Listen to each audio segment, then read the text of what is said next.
السلام عليكم ومرحبا بكم متابعينا الكرام متابعاتنا الكريمات. نرجعوا لملعب طنجة الكبير ونشوفوا فين وصلت الأشغال، خاصة العملية ديال التسقيف فين غادية وفين وصلت.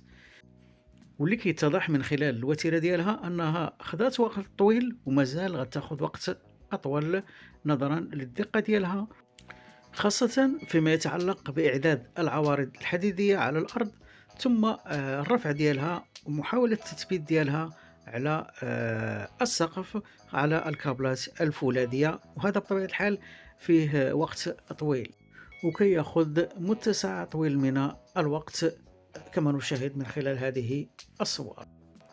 وبخصوص تغليف الملعب من الخارج فتقريبا تم انتهاء من هذه العملية. وبخصوص الأرضية فتم انتهاء من التهيئ ديالها باش يتم التثبيت عليها العشب. دمتم بخير إخواني أخواتي، إلى اللقاء قريب إن شاء الله.